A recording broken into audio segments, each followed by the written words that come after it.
भाग 2 सदा सुहागन। राघव को प्लान करने की आदत थी। बड़ी प्लानिंग, छोटी प्लानिंग और रोज़मर्रा की प्लानिंग, यानी प्लान करना ही उसकी ज़िंदगी थी। वह कहा भी करता था, रीत बिना प्लानिंग के ज़िंदगी कुछ भी नहीं है। जितने दिन जियो अपने अनुसार जियो।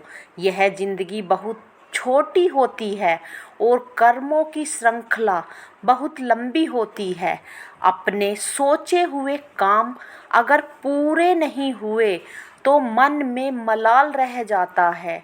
इसीलिए कर्मों को चुनना है।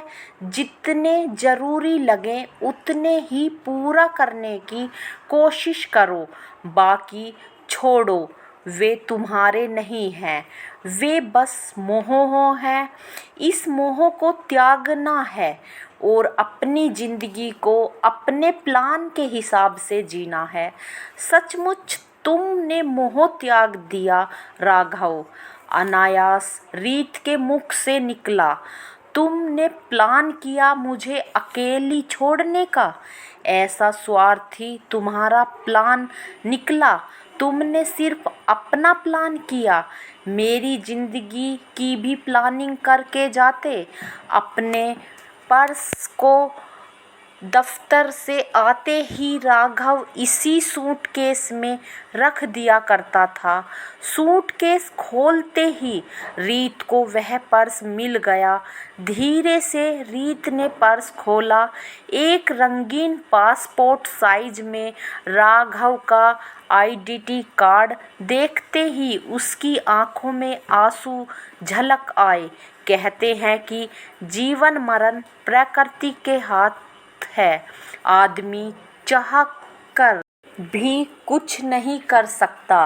रीत सोचने लगी कि प्रकृति की यह कितनी बड़ी बेईमानी है, जबकि शादी हुए मात्र 5 साल ही तो बीते हैं। एक स्वयंवरा की तरह उसने राघव के गले में वरमाला डाली थी। स्त्री पुरुष का संबंध क्या इतना क्षणिक होता है? अभी उसने जिंदगी देखी ही क्या है? क्यों प्रकृति ने उसका सुख चैन छीन लिया? उसका कसूर ही क्या है? इस जन्म में तो नहीं तो क्या सचमुच कुछ जन्म भी और होते हैं? क्या किसी पूर्व जन्म का उसका क्या कोई पुण्य है या पाप? लोग तो यही कहते हैं कि पाप है। रीत के मम्मी पापा ने उसे समझाया, बेटी पाप धर्म कुछ भी नहीं है। कौन कहता है कि तुम्हें किसी पाप का फल मिला है? बेटी, इस दुनिया में किसी को फूल मिलते हैं तो किसी के हिस्से में कांटे आते हैं। वह संघर्षशील बन जाता है। जीवन तो एक संघर्ष है, इसको सहज रूप में लेना चाहिए। जो होना था वह हो गया। हिम्मत से काम लो, उठो, अपने को सहज बनाओ। कैसे सहज कर ले अपने को रीत? यह दुख क्या एक दिन का है जो सुबह होते ही दूर हो जाएगा, अथवा किसी दवा द्वारा छुटकारा मिल जाएगा? क्या वैधव्य से भी बड़ा कोई दुख होता है एक स्त्री के लिए? एक विधवा का क्या स्थान होता है इस समाज में, वह खूब जानती है। रीत को अच्छी तरह से याद है, गांव में उसके दूर के एक रिश्तेदार की भाभी हुआ करती थी जो बाल विधवा थी। लोगों ने उनका सिर मुंडवा दिया था। एक सादा सफ़ेद धोती पहना करती थी वे। घर में उन्हें एक छोटा सा कमरा दे दिया गया था। उस कमरे के अलावा उन्हें घर में कहीं बैठने या खड़े होने की भी इजाज़त नहीं थी। अपने अंधेरे कमरे से गांव के मंदिर तक का ही बस उनका संसार था। सुबह सूरज उगने से पहले और शाम को सूर्यास्त से पहले फीका उबला हुआ सा खाना, एकदम रंगीनहीन और बेस्वाद, उन्हें खुद बनाकर खाना होता था।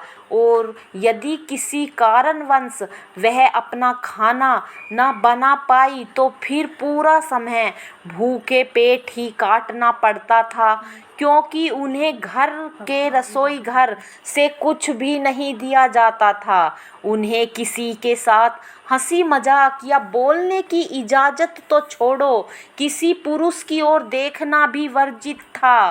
कोई भी सुबह सुबह उनका चेहरा नहीं देखना चाहता था, और यदि किसी ने गलती से देख भी लिया तो सब उन्हें पता नहीं क्या क्या कहकर जलील करने से पीछे नहीं हटते थे। किसी शुभ अवसर पर उनके कमरे से बाहर निकलने पर सख्त पाबंदी थी।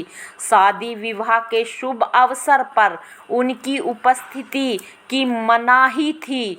उनकी छाया तक से लोग दूर भागते थे। रीत भी अब एक विधवा है। पति के दाह संस्कार के दिन सास ने उसके हाथों की चूड़ियां तोड़कर पानी में फेंक दी थी। बिंदी और माथे का सिंदूर धुलवा दिया गया।